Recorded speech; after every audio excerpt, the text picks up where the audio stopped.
a gente começa agora mais uma edição do programa Encontrando o Conto. Hoje a gente vai falar sobre o conto Lembramos para Você a Preço de Atacado, do escritor americano Philip K. Dick.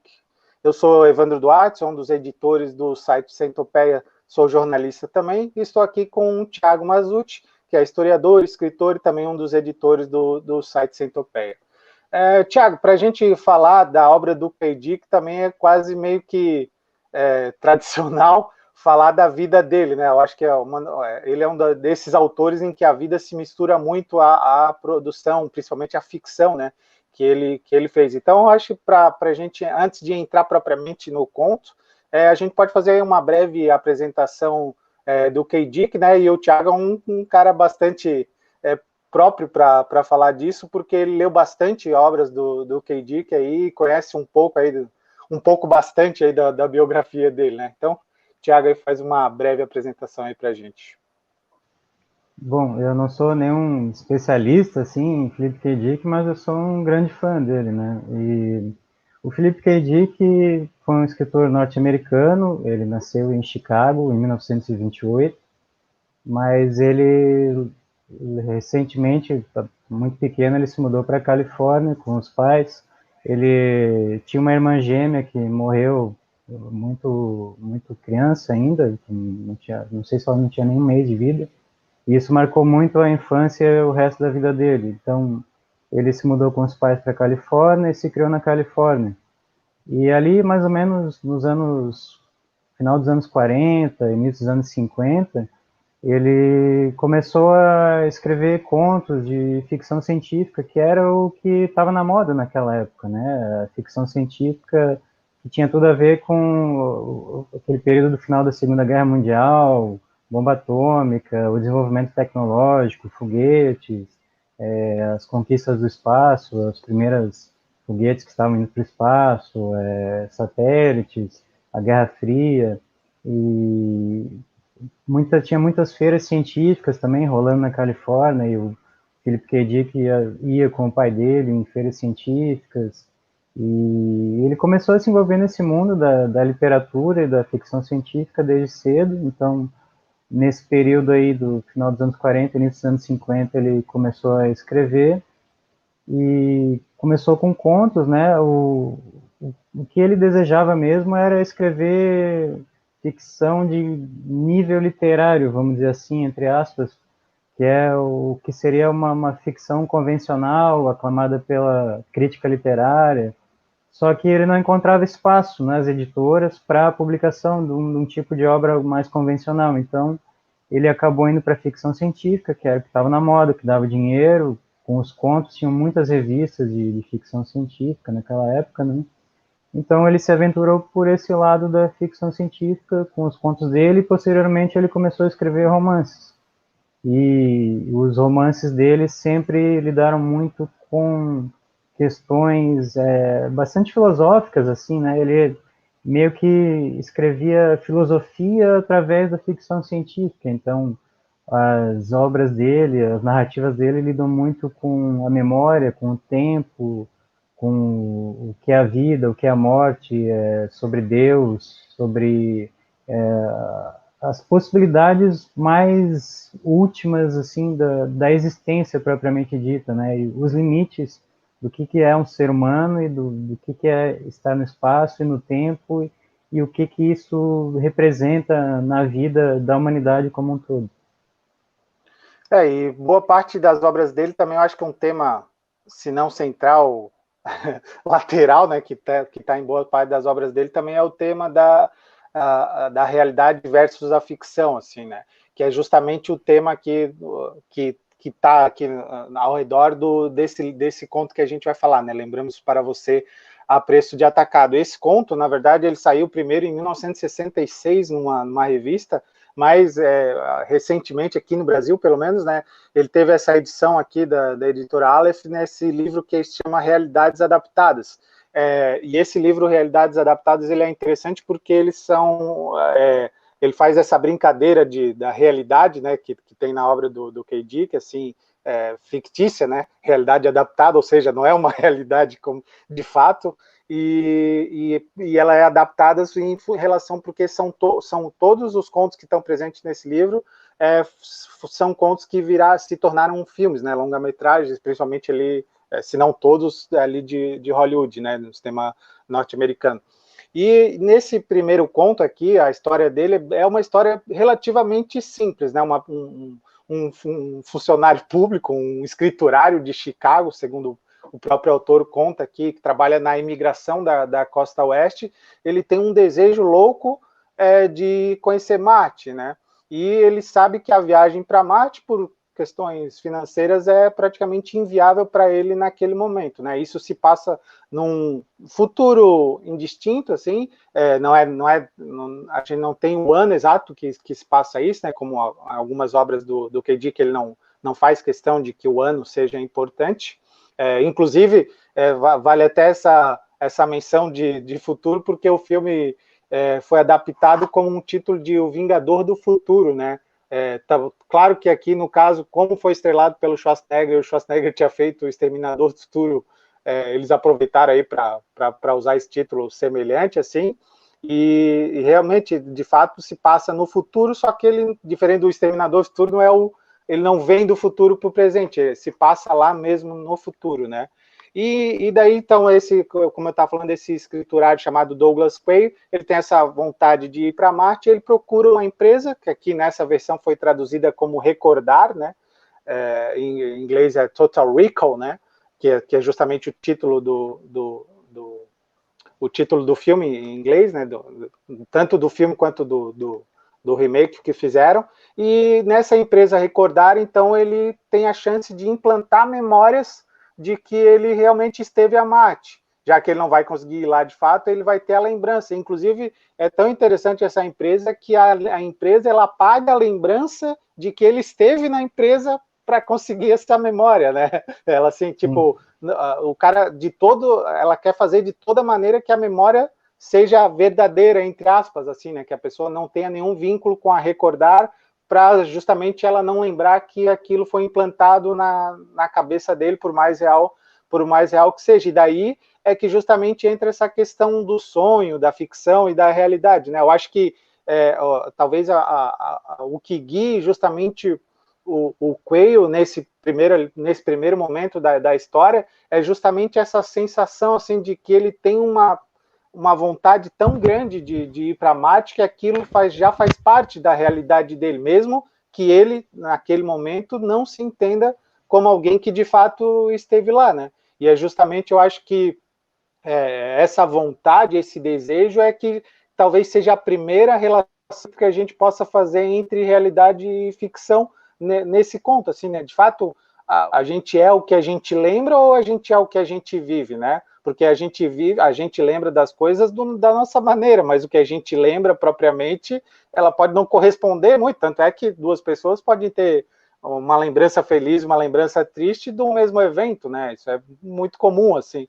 E, então, acho que isso que é o interessante dessa história, né? Essa questão de não só de ficção e realidade, mas a questão da memória, né? O quanto faz parte do que a gente chama de realidade, né? Até que ponto a gente constrói as nossas vidas a partir de como a gente lembra do que a gente viveu, e não propriamente do que a gente viveu, até porque as interpretações são várias a partir disso, né? Essa questão da memória ser o que a gente é de fato, o que a gente vive de fato, é aquilo que a gente é bastante interessante, né? Porque se a gente não consegue lembrar exatamente quem a gente é ou o que a gente fez, quem que a gente é de fato, né? Eu vou falar um pouquinho do filme, porque o filme é bem interessante nesse ponto.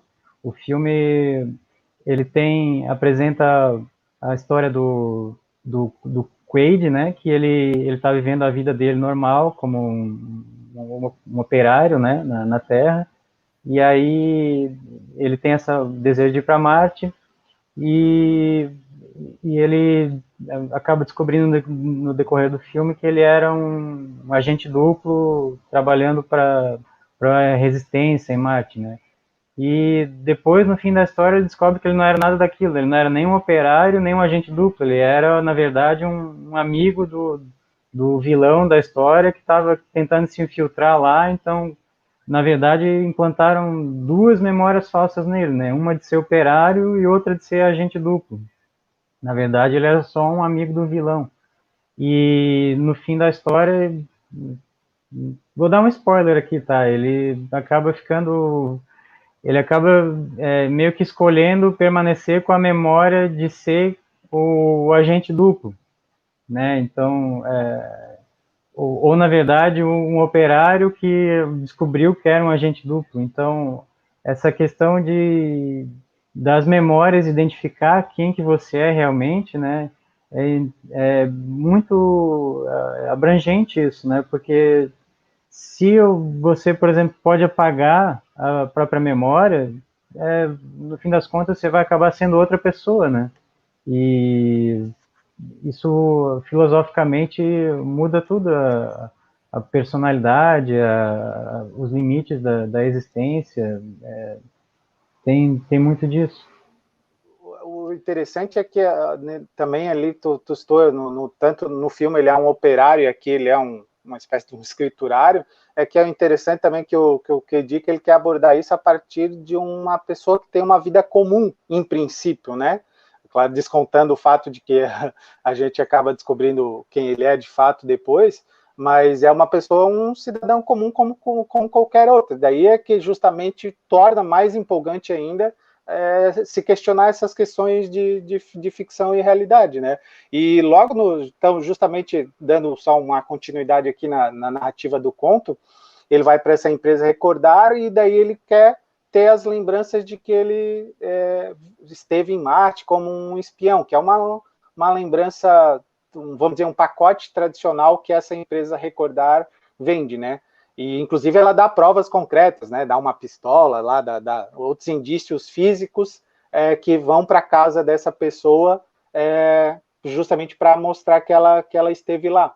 E, justamente, quando ele vamos dizer assim, anestesiado para ter essas memórias implantadas, antes de eles implantar essas memórias, eles acabam ali nas perguntas iniciais descobrindo que, de fato, ele é um espião. E ali entra toda uma preocupação dessa empresa recordar dizendo que esses funcionários ali da empresa, assim, meu Deus, o que a gente vai fazer agora? A gente está lidando com um espião aqui, né? Era só para fazer uma inserção, fingindo que o cara era um espião, mas de fato o cara foi um espião que esteve em Marte e que teve a memória apagada, né? E daí eles ficam nessa dúvida, eles acabam ali tentando fazer o possível para ele esquecer disso e eles mandam ele para casa, né? Manda o Douglas Coelho embora. E o Douglas Coelho acaba na metade do caminho, ali num táxi elétrico, que não me lembro qual é a expressão que ele usa aqui, mas dá para ver que é uma máquina que está dirigindo esse táxi, né? Que até justamente para situar nesse ambiente futurista.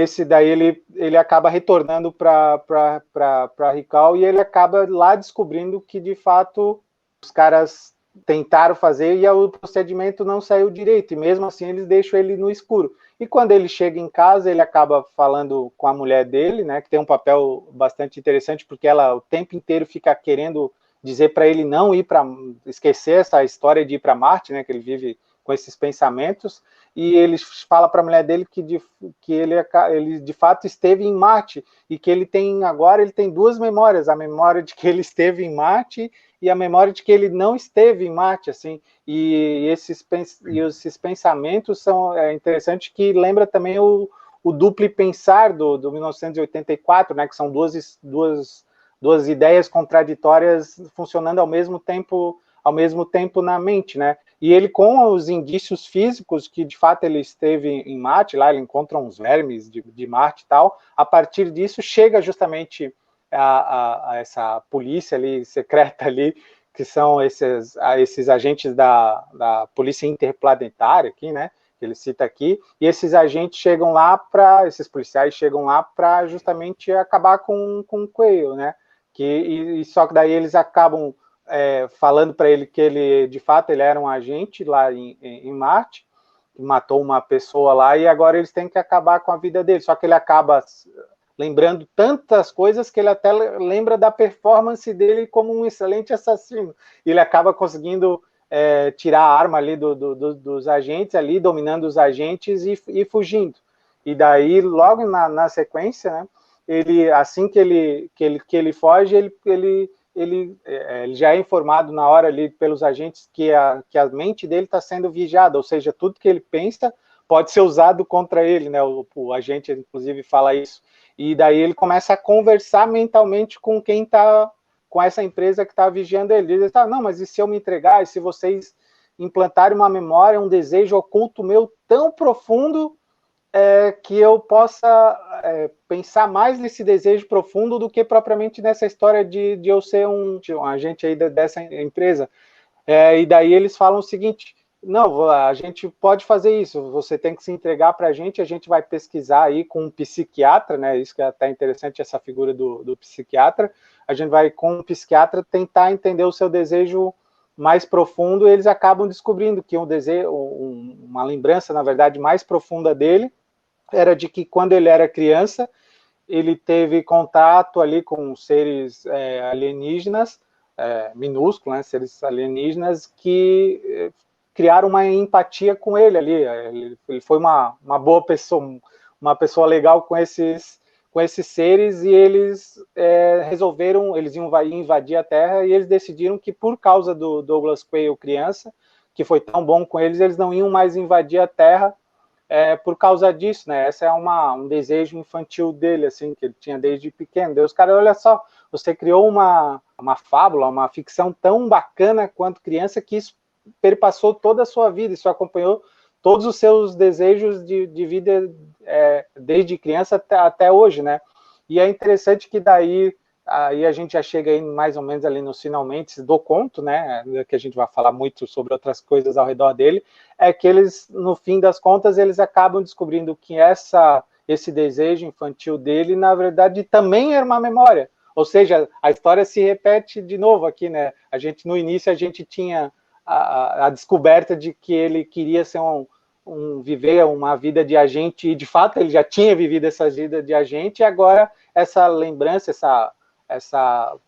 desejo mais infantil dele de um contato ali com alienígenas, ele de fato ele tinha vivido, e a condição dos alienígenas era de que eles nunca não iriam invadir a Terra enquanto ele fosse vivo, ou seja, a empresa lá que queria acabar com a vida dele não podia fazer isso, porque era muito pior para todo mundo, né, para o planeta inteiro, se eles acabassem com a vida dele. E eu acho, daí passando a bola para ti de volta, é que eu acho engraçado isso, assim, como a história ela é precisa, assim, ter dois pontos nevrálgicos, assim, no início e no fim, né? A gente tem uma transição ali no meio para saber os detalhes da história, mas são os mesmos fatos que acontecem no princípio e no fim da história, que dão toda essa concepção para estabelecer num formato de conto, né? Uma narrativa que flerta com ficção e realidade, né? Eu acho que aqueles, vamos dizer assim, aqueles golpes de gênio assim que surgem no desenvolvimento da escrita. Imagina até que o K. Dick talvez tivesse uma ideia vaga sobre essa história e justamente foi escrevendo que talvez surgiu essa segunda lembrança ali da infância para dar sentido justamente à primeira história do espião, né? Eu tô lendo a segunda biografia que eu tô lendo do Philip K. Dick agora, que fala Philip K. Dick, o homem que lembrava do futuro. E ele fala um pouquinho, o autor fala um pouquinho sobre como o K. Dick, o K. Dick tinha uma mente muito complexa, né? Então ele tinha muitas teorias e ele ficava fazendo várias confabulações mirabolantes assim para explicar não só o que era a vida em si, o viver em si, a história, mas o que tinha acontecido na vida dele. Então, uma das hipóteses que o Philip K. Dick tinha, assim, ele trocava muitas cartas com vários amigos, várias pessoas que ele encontrava no decorrer da vida, ele trocava cartas, até com instituições, ele mandava carta até por FBI, assim, ele era bem paranoico. Então, uma dessas cartas, ele fala que uma das hipóteses que ele tem é que ele realmente acreditava que que ele era uma criança que tinha sido visitada por alienígenas e que ele era alguém muito especial para a humanidade, assim, né? Mas, assim, ele lidava com essas teorias de uma forma muito distante, assim, ele tomava uma distância e não é como um esquizofrênico clássico, assim, que ele não consegue distinguir a realidade da ficção. O Philip K. Dick, ele tomava distância e analisava a própria loucura dele, assim, com a maior racionalidade, assim. Ele era um Então, observador de si mesmo, assim, né? isso, ele era um observador de si mesmo, então ele desenvolvia várias teorias e essa era uma delas, de que ele era alguém muito especial para alienígenas, assim. E o conto, ele tem muitas coisas interessantes, né? Uma delas é que o Quayle, ele começa a, a lembrar, primeiro, que ele era um agente duplo em Marte, e depois que ele era uma criança que tinha sido visitada por alienígenas. Ele começa a lembrar disso porque ele vai lá na Recall, porque ele queria primeiro ser um agente duplo, e ele não tinha dinheiro, né? Então ele tem essa empresa no futuro de implante de memórias. E quando ele vai implantar essa memória falsa, que em tese é muito mais barato do que fazer uma viagem verdadeira, no momento do procedimento eles aplicam uma droga nele, que se eu não me engano é narquidrina o nome, que essa droga é uma droga indutora da verdade, né? Tem um ponto ali específico que fala que é uma droga muito potente que induz a verdade. Então, assim, é mais ou menos como se a empresa tivesse tentando abrir espaço ali na mente dele, descobrir realmente o que ele de verdade viveu para a partir dali implantar alguma coisa nova, né? Então, quando eles aplicam essa droga nele, que ele lembra quem que ele era de fato. E nas duas vezes que ele vai fazer o procedimento, eles aplicam essa droga e ele lembra realmente o que aconteceu. E antes disso ainda, quando na verdade já tinham aplicado a narquidrina e o chefe da Recall vai lá, porque os subordinados falam que está havendo um problema, que o paciente está realmente achando que foi para Marte e tal, e o chefe vai lá e fala assim: ah, mas o que aconteceu? Tá faltando espaço na memória dele? Apaga 2 semanas aí de férias dele, assim, como se fosse uma memória de computador mesmo, assim, que dá para apagar coisas, assim, né? Outra coisa bem curiosa até, porque o conto é escrito em 1966, né? E em 1966, até onde eu saiba, assim, já se tinha um conhecimento, assim, de que não tinha vida em Marte, né? Até onde eu sei. E mesmo assim ele fala em vários momentos de seres marcianos, micróbios, vermes, até cactos, assim, teria em Marte, né? Então, é curioso, em 1966 ele ainda está escrevendo dessa forma, né? Se eu não me engano, a primeiro missão que chegou em Marte foi no final dos anos 70, né? Aquelas sondas Viking, né? Mas eu acho que nos anos 60 já sabia que não tinha vida em Marte. Mas enfim. E isso ainda é um resquício ali daquela ficção científica puxando lá para os anos 40, os anos 30 ainda, né? Até aquela história do H.G. Wells, Guerra dos dos invasores Mundos. de Marte, né? Então ali ainda tem um pouco disso no K.D. E no filme, inclusive, tem mutantes, né? Porque o filme, ele assim, o filme, ele mais ou menos para na metade do conto, né? Da metade do conto em diante, ele se transforma em outra coisa. Ele pega assim, vamos pegar essa parte aqui do agente duplo que vai para Marte e vamos tocar a ficha no filme e no roteiro a partir daí. Então, o filme, no filme ele realmente vai para Marte e descobre que era um agente duplo e lá tem seres mutantes, supostamente porque o chefe da colônia de Marte ele não faz domas com oxigênio suficiente, então as pessoas se tornam mutantes, né? Mas o mais incrível é que essas pessoas se tornaram mutantes e assim, coisa de 1, 2 gerações já viraram mutantes, que é uma coisa meio incrível, né? E, bom, tem várias coisas interessantes, assim.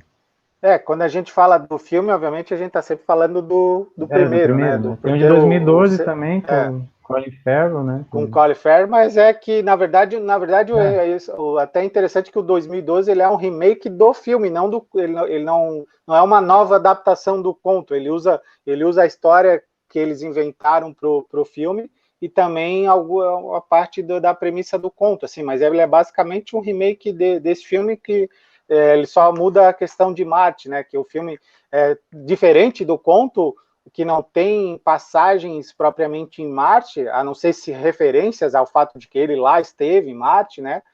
O filme não, o filme passa-se boa parte do filme ali com Schwarzenegger em Marte, né?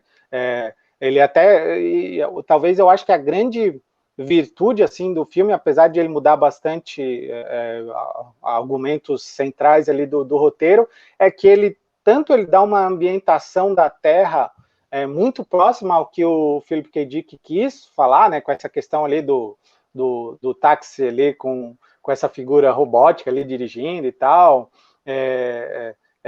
algumas questões assim da tecnologia mesmo, né, até interessante que isso não tem no filme, mas tem uma hora que o Quayle, no conto, ele vai escrever uma carta e ele pega uma máquina de datilografar, né, ele uma até pega Hermes papel, Rocket.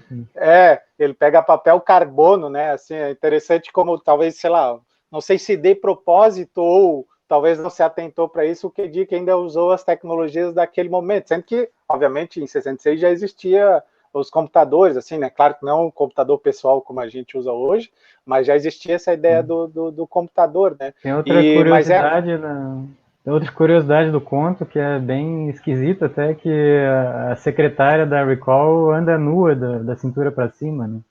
Então vai saber o que o Philip é, K. Dick imaginava como é que ia ser o futuro.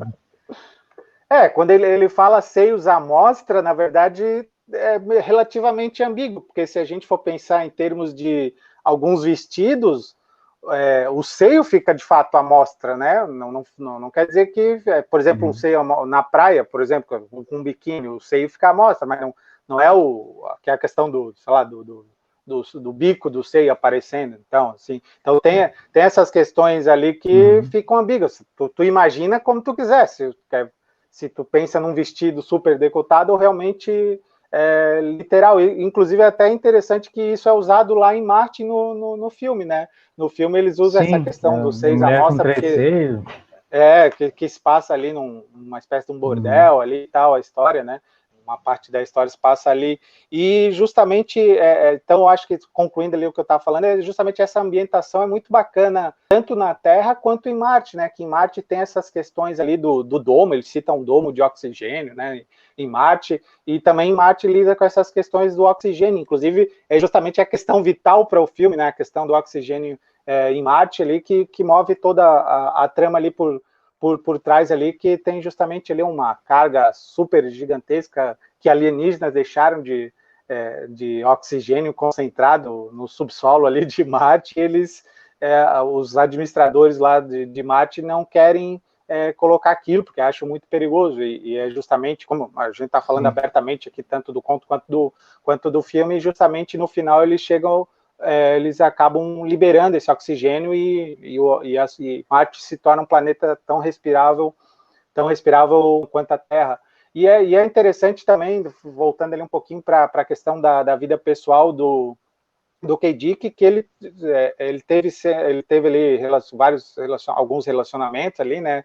Um movimento, alguns até meio problemático com algumas mulheres, né? Todos? E é interessante, se não todos, né? Tu conhece um pouco melhor do que eu, mas é interessante que ele coloca aqui a Kirsten, que é a mulher dele, ou a falsa mulher dele, né? Isso até de fato isso nem se explica na história, se de fato ela Não, em ela algum vai momento embora se em algum momento ela foi de fato mulher dele ou não, né? A gente fica sem saber isso. E é interessante aqui que ela, assim, tipo, ela fica negando esse desejo dele a toda hora e ela simplesmente vai embora, assim, de um determinado momento, assim, né? Que já também eu acho que já, como tu falou, já lembra um pouco aí do que o K. Dick pensava sobre a respeito de alguns assuntos, assim, né?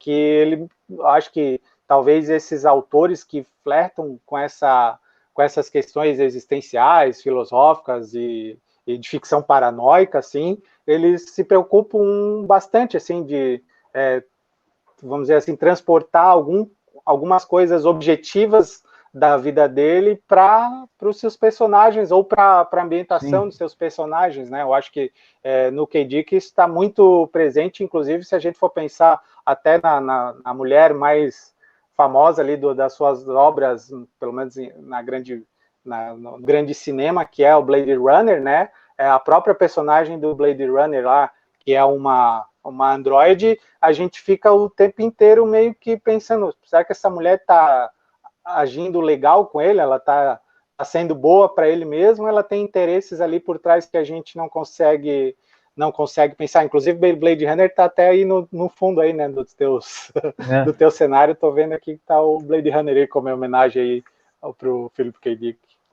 Então, essa questão do feminino, né, nas histórias do K. Dick já remonta à própria jornada do herói, a construção do mito, né, porque na jornada do herói que se usa na literatura, geralmente tem aquele arquétipo do camaleão, que muitas vezes foi sempre atribuído a um personagem feminino que seria uma mulher, uma pessoa ambígua na vida do personagem principal, alguém que poderia tanto levar o personagem principal à desgraça, à ruína, quanto à glória e à redenção, né?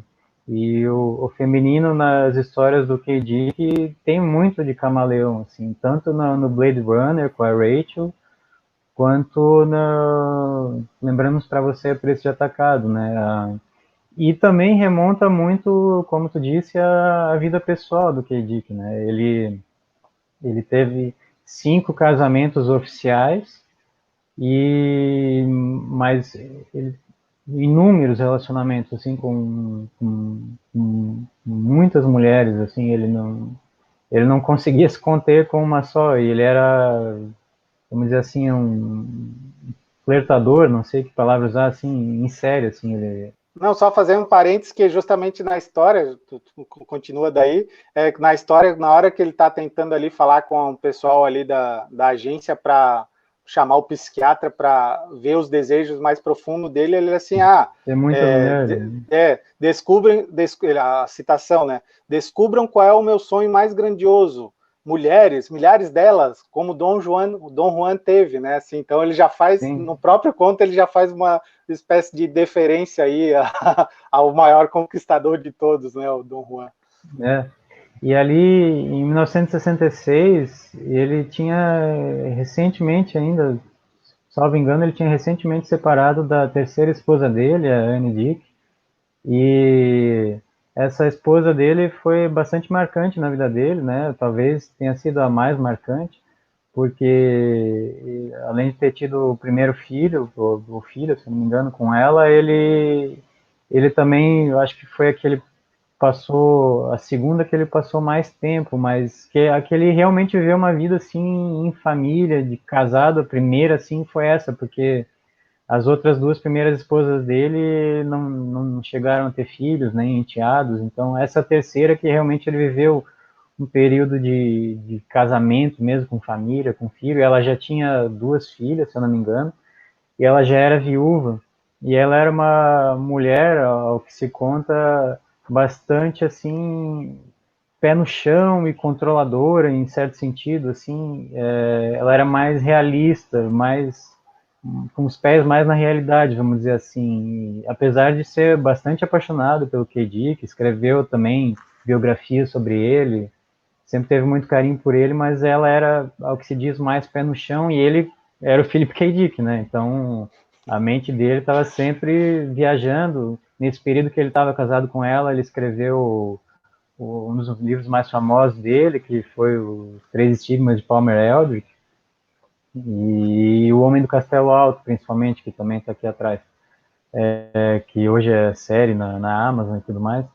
Mas, assim, a personagem que é a mulher dele no conto, lembramos para você, Preço de Atacado, lembra um pouco, para quem conhece a biografia do K. Dick, lembra um pouco a Anne Dick, que foi essa terceira esposa dele, assim, de ser alguém que fazia o K. Dick se sentir assim pressionado de alguma forma, né? Porque a gente tem que pensar que o K. Dick foi um cara muito radical, tanto nas convicções dele quanto na vida que ele levou, né? Porque não é qualquer pessoa que abdica de ter qualquer tipo de vida normal, assim, de ter um emprego normal, ter uma família normal, ter um relacionamento normal, para só se dedicar exclusivamente a escrever, escrever ficção e se dedicar àquelas paranoias dele, aquelas filosofias dele e fazer isso em período integral. Então, também não era qualquer mulher que aceitava isso, né? Esse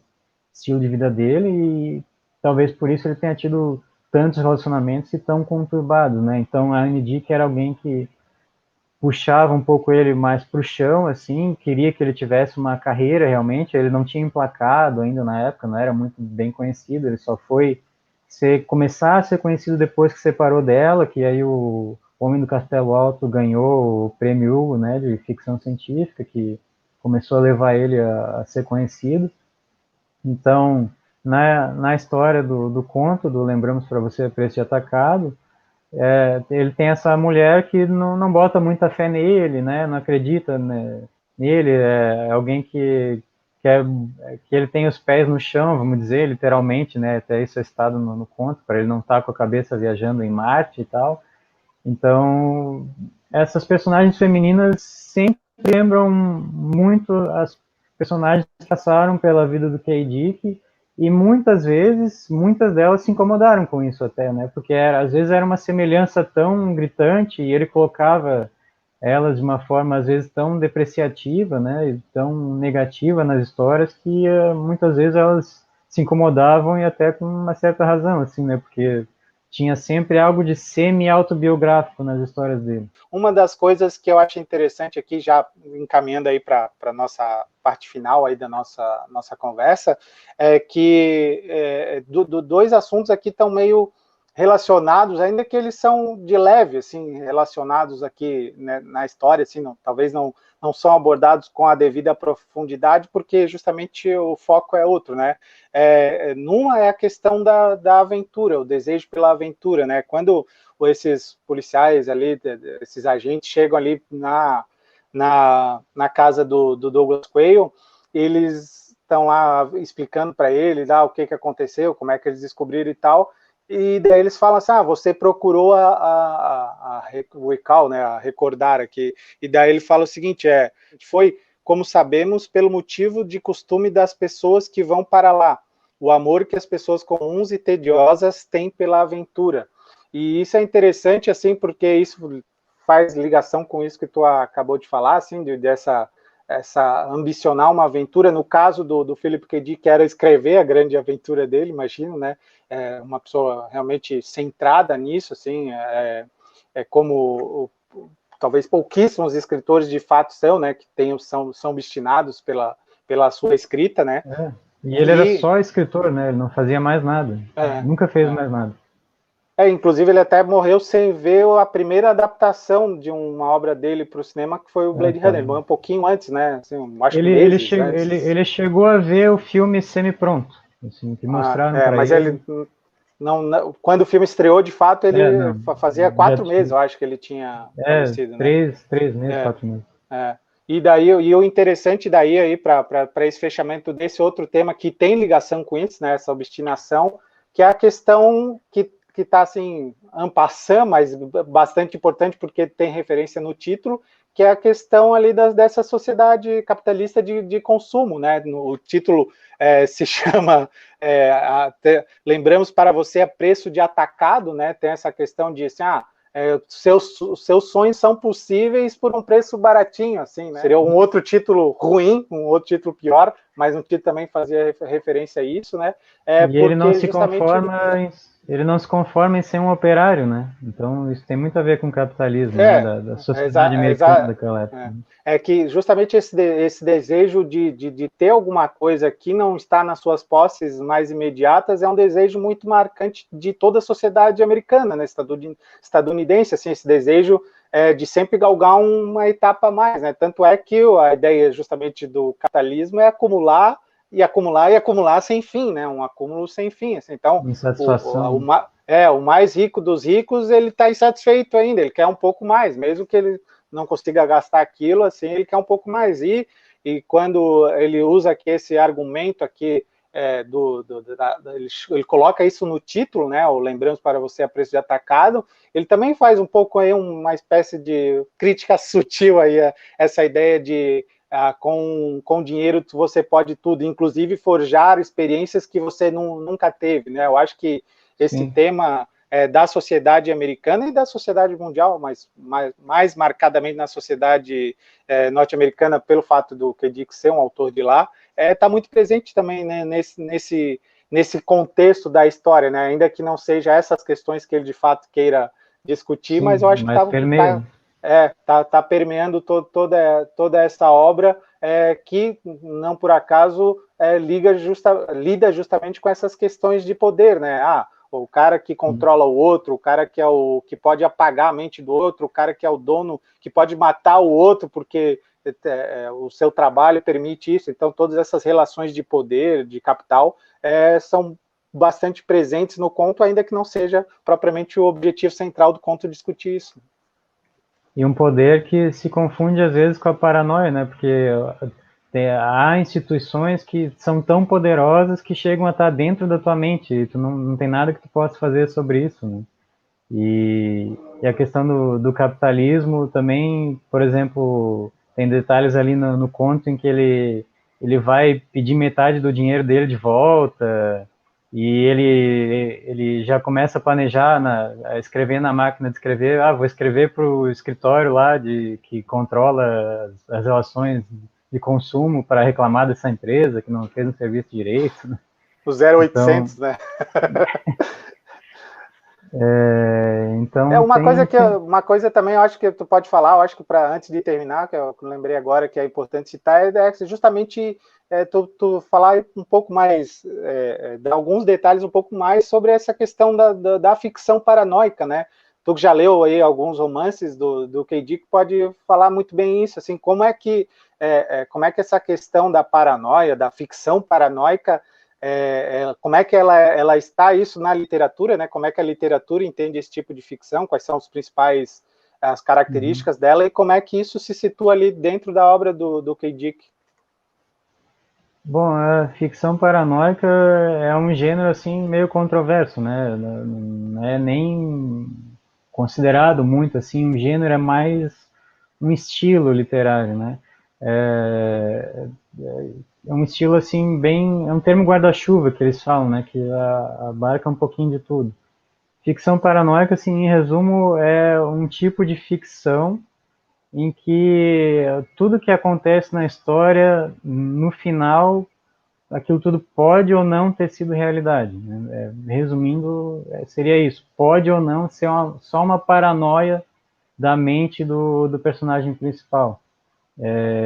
Então, alguns temas que envolvem a ficção paranoica são, por exemplo, a sensação de perseguição, a sensação de estar sendo observado por entidades obscuras, a sensação de ter fantasmas perto dele, a sensação de não conseguir distinguir a realidade da ficção, de distinguir o que é memória do que é uma paranoia, e a sensação muitas vezes de coisas absurdas acontecendo na própria vida, a impressão de estar vivendo um delírio, né? A impressão de não conseguir simplesmente se adaptar à realidade, né? Uma inadaptação geral à realidade e um questionamento muito sistemático e muito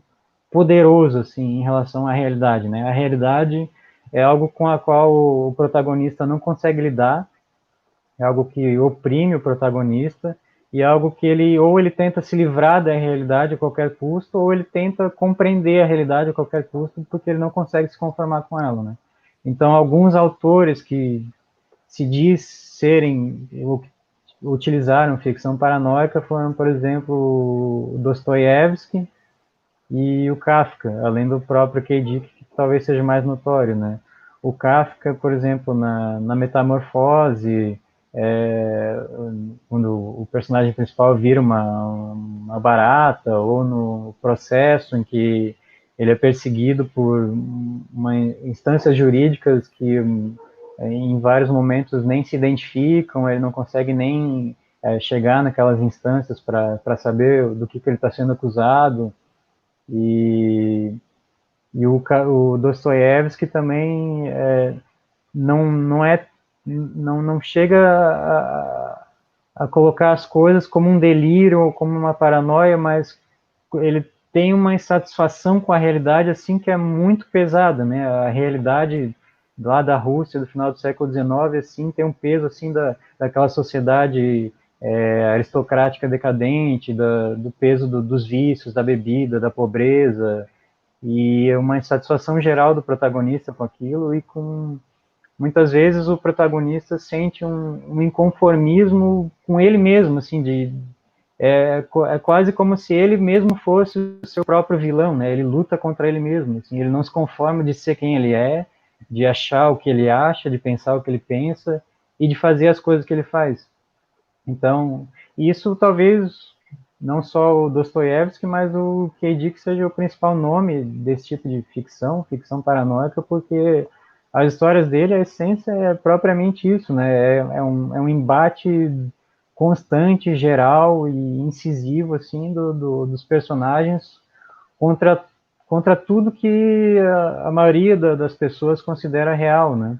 Então a ficção científica ela pode ou não estar presente numa narrativa de ficção paranoica, né? Basicamente é isso que dá para entender. Isso, pode ou não. Na verdade, o K. Dick, ele escrevia ficção paranoica através da ficção científica, né? E através da ficção científica, ele mesmo dizia que escrevia filosofia, né?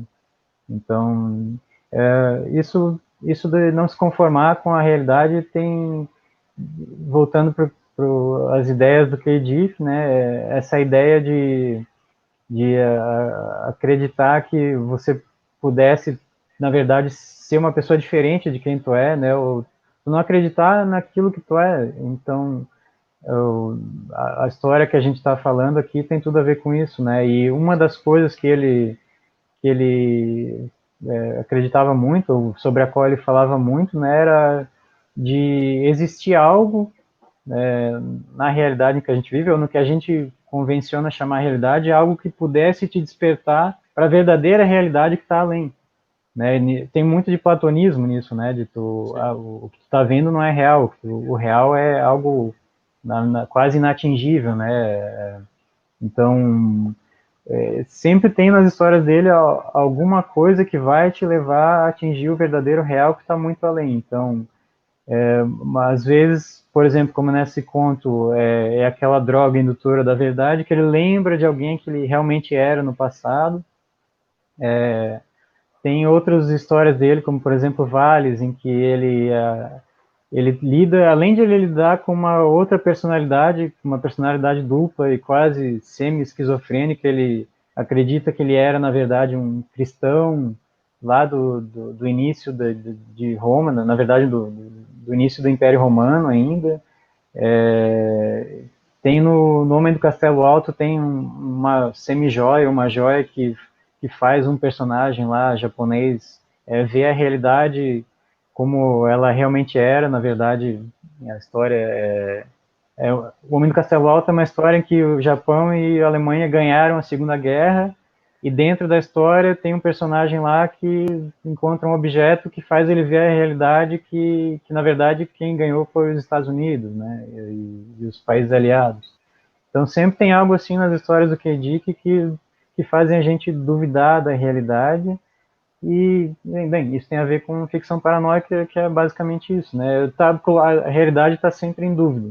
E outra menção que tu fez aí foi a literatura russa, que me lembrou imediatamente a questão das bonecas, as matrioscas, né, que são aquelas bonecas russas que, quando tu abre, tem outra boneca dentro e tu vai abrindo até chegar na menor de todas, assim, e me parece que esse conto do K. Dick, ele é bem uma matriosca, assim, né, tu vai tirando a ideia que tu tem da realidade naquele momento e tu acha outra realidade dentro e tu tira mais uma e tu acha uma terceira realidade tem até uma dentro. uma história do K. Dick que o título é a penúltima realidade, né? Pra tu ver o absurdo das aspirações dele, assim. E, bom, só para encerrar minha biografia aqui do K. Dick, né? Ele tinha tantas aspirações assim que ele foi praticamente um pioneiro da ideia da Matrix, né? Do filme Matrix, que foi lançado em 99, se não me engano, né? Ele foi basicamente um pioneiro dessa ideia de a gente estar vivendo em uma realidade programada por computador.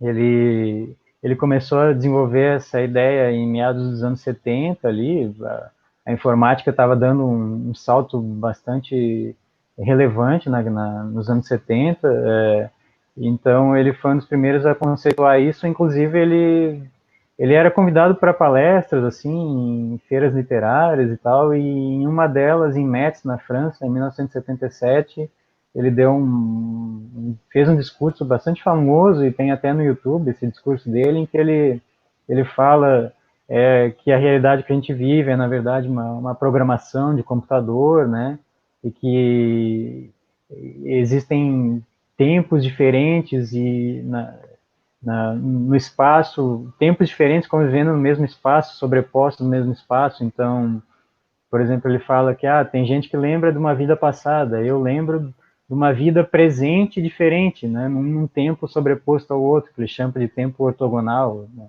que seria um tempo assim sobreposto ao outro, né, no espaço, né.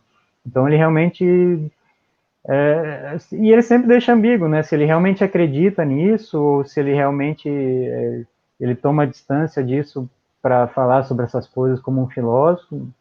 Ele sempre se situa ali entre a realidade e a ficção, né? Nesses temas. E bom, ele morreu em 82, né? Um pouquinho antes de ser lançado o Blade Runner, como a gente falou, que foi o primeiro filme baseado nas obras dele. E depois vieram o Vingador do Futuro, que foi baseado no Lembramos para Você a Tempo de Atacado. Salvo engano, foi o segundo filme baseado nas obras dele. E depois tiveram vários outros, ou vários menos conhecidos, assim. Mas esses, Blade Runner e o Vingador do Futuro, eu acho que são os dois principais até hoje, né? Infelizmente ele morreu em 82, muito jovem ainda, com 53 anos, salvo engano, de um aneurisma, e ele não teve tempo assim de escrever mais, né? A gente poderia ter tido muito mais obras dele, porque ele escrevia assim insanamente, às vezes até 2, 3 romances por ano, mas no mínimo um por ano, assim, era a média dele, no mínimo, né?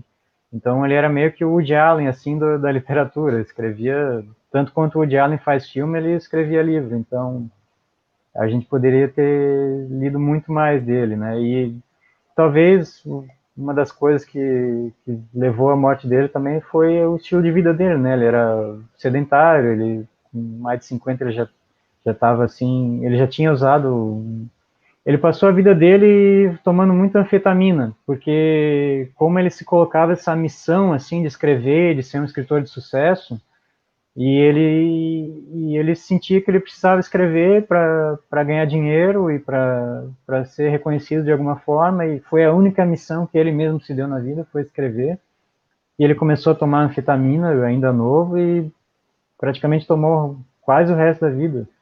E teve alguns períodos, alguns episódios assim na vida dele que ele também experimentou LSD e tal, mas a anfetamina foi mais marcante assim na vida dele. E talvez tenha sido uma das coisas que levou ele a ter um aneurisma ainda jovem e morrer cedo. E teve algumas passagens assim na biografia dele que ele também até fez menção de ter alguma visão assim da forma como ele morreu, porque ele foi encontrado sozinho na sala de casa, assim, jogado no chão entre o sofá e a mesinha de centro da sala.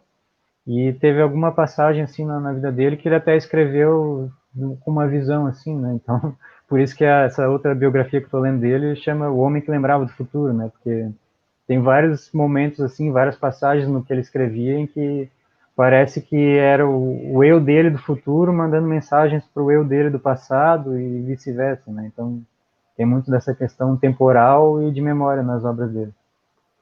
Ou então seriam aquelas profecias autorrealizáveis, né? A gente deseja tanto uma coisa que ela acaba, pensa tanto no assunto que ele acaba se realizando e a gente acha que foi uma visão do futuro, né? Para fechar também, uma última coisa que eu queria dizer é que é interessante começar a ler o K. Dick por essas obras aqui do Realidades Adaptadas, e talvez é interessante que, de fato, esse conto, Lembranças para Você a Preço de Atacado, que inspirou o Vingador do Futuro, seja talvez o conto mais, de certa forma, mais simples assim desse livro aqui, né? Os outros são um pouco mais complexos, assim, lidam mais com ambiguidades ainda do que o primeiro conto desse livro, e talvez o que marca, eu acho, um grande autor, e não é à toa, por acaso, que eu sempre falo que o meu grande autor, sei lá, internacional de todos os tempos seja o Shakespeare, e seja um cara que também abordou essas questões de ser ou não ser, né, questões mais complicadas de se explicar da vida.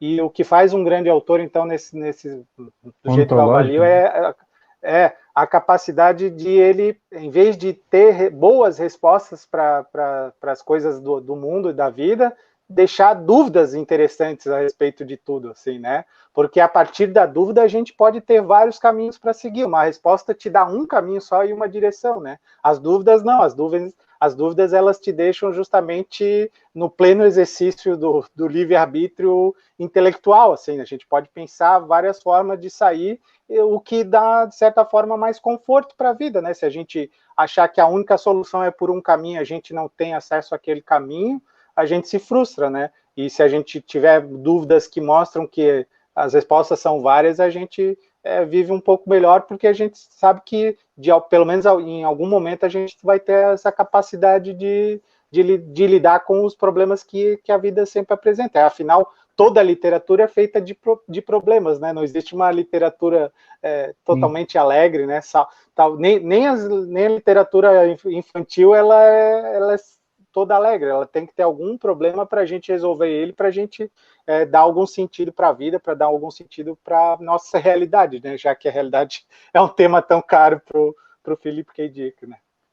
E o que torna o Então, Shakespeare e o K. Dick escritores além do seu tempo, eu acho que é porque eles não falam muito dos costumes da sua época, eles falam mais de questões atemporais, né, do ser humano, né, questões que perpassam a humanidade em toda a sua história, realmente do ser ou não ser, né.